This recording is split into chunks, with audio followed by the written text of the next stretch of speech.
What is up guys, Andy Forrest Team Runner here. Welcome back to another race vlog of 2023. This is a big one. This is the Newport Marathon.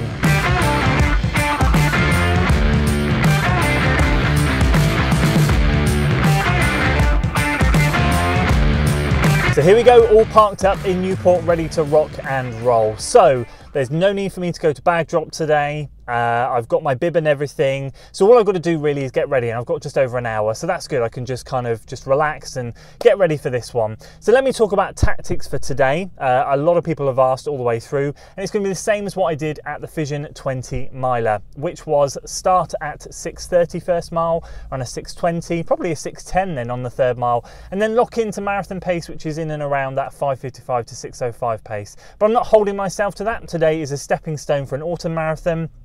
So today I want it to be a confidence builder. If I have a mini blow up at the end, so be it. I just don't want a major blow up. So I really want to be sensible today and really start slow, start controlled. It pays off in the long run. It really, really does. I've just had good experiences when I've started a lot slower. So that's going to be the plan for today. Got the Vaporfly version 1s for the race kit and for the race shoes, and of course race kit. I want to say a massive thanks to Saysky once again for sponsoring this video. They have been incredible throughout the training series. I'll move here and point up here. Hopefully a discount code will appear, FOD15. That gets you 15% off Saysky items. Their kit has been fantastic through training. I'm going to be racing in all of it today, and I'm buzzing to showcase it around Newport. So with that out of the way, it's time to get ready. It's time to lace up. It's time to get out there.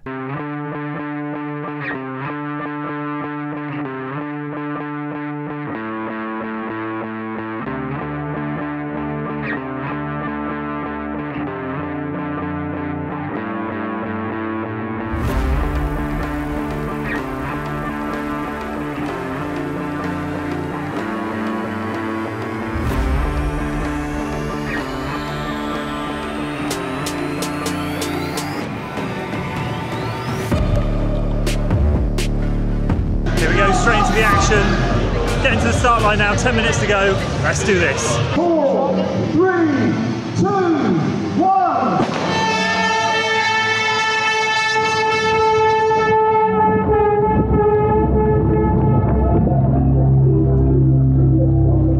Ready, poor block, if he needs, good luck guys. I'm out there, perfect conditions today, not too warm, little bit of drizzle, which I'm sure will be very good. Go on,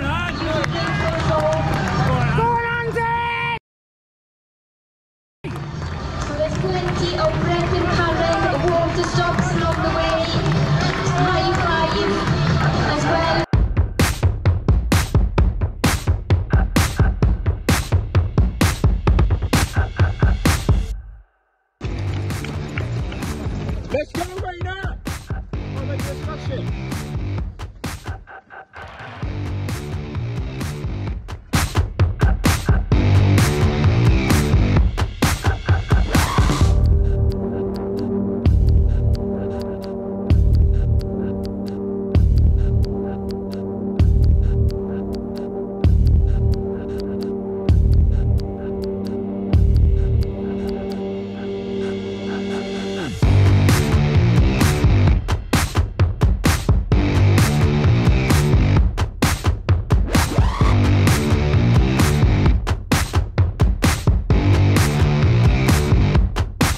that helped.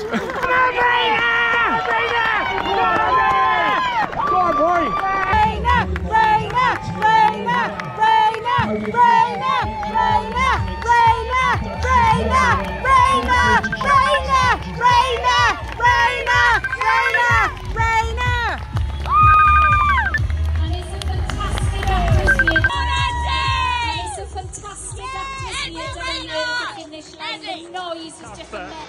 Ah, so happy with that. Finally, a marathon that's gone well.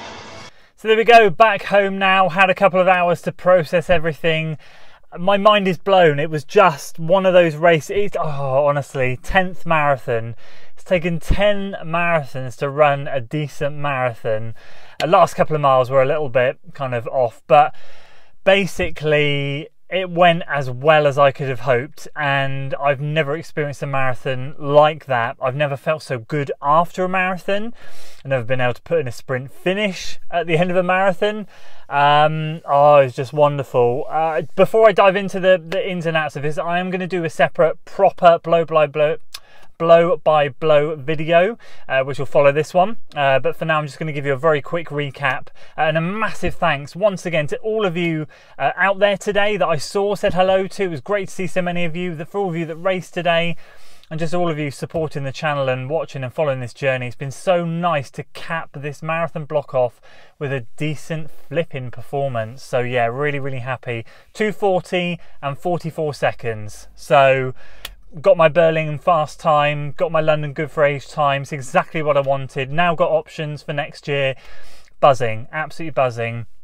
A massive thanks to Will for coaching me through this block. He's got me into insane shape, and I am just ever so grateful for him. He's been incredible. It was amazing to see my family at the end turn up. They turned up, surprised me, got the train down. That was wonderful. Lee and Linda came down to support. So many of you, Corey was out there supporting. So many of you were out there. Matt for supporting, but also my company on the long runs. He's just been incredible. So too many people to thank, but let me give you a quick kind of recap of what happened today, and then I'll go into it in more detail in the next video. So the goal, as I said, was start off at 6:30 first mile, 6:20, work into it. And to be honest with you, I ran a 6:30 first mile. Then I think it was like 6:17 or 6:14 or so. I'm going to put the splits on screen so you can see. And then I was meant to kind of really lock into marathon gear, but I was enjoying my heart rate's on my front screen of my watch, and I could see how low it was. And I thought, the longer you keep it lower, the better chance you're going to have in the second half of a strong run. So I just kind of, I don't know how to say it, I just kind of locked into like 6:10s-ish for like the next miles 3 to 5, or in and around that region. I just thought, you know what, just like get to mile 6, get a lot of fuel on board you, with a relatively low heart rate, and then you've got 20 miles to run. So that's exactly what I did. I just played it by ear, waited to lock into pace until later, and had a really good first 6 miles. And then basically what you will see is, if you follow me on Strava and you go into laps, you'll see where I was playing with my my laps and playing mind games with myself. I broke this up into mile 1, mile 2, mile 3, and then a 10-mile block to take me to 13, then another 10-mile block, and my goal in that was to run the second 10-mile block faster than the first one, which I achieved, and then just have 3 miles at the end, a park run. So I knew that in that final bit I just have 3 miles to go. So yeah, locked in, and then my average pace at the end of the first 10 miles at halfway was 6:03-ish or something, and then I felt so strong. I kicked on at mile 12, I think it was, and I just kicked on and I started to run sort of sub 6-minute mile pace, and I managed to hold that until mile 23, I think, or 22, 23. And then my average for that next 10-mile block was like 5:58 per mile, or 5:59. So really happy. Like I've never negative split a marathon, and I've never kicked on like that before, and I've never felt so good just picking. I didn't get past once, and I just continually picked people off. And then the final 3 miles are tough. We wiggled in and around an industrial estate. That wasn't pleasant. It was a new part of the course. I'd done this course like 4 years ago, so I didn't really know this part of it. It was a little bit frustrating. I did start to get tired at that point. Mile 24 4, 5 and 6, I think I just slowly started to drop pace a bit. Nothing major, but I dropped a little bit, but came over the bridge in the last bit and was able to put in a sprint finish at the end. So just absolutely buzzing to run and feel good after a marathon, not feel wiped out, feel strong throughout. Yeah, just really, really buzzing. So I'm going to leave it there because I want to give you a much more in-depth blow by blow in the next video.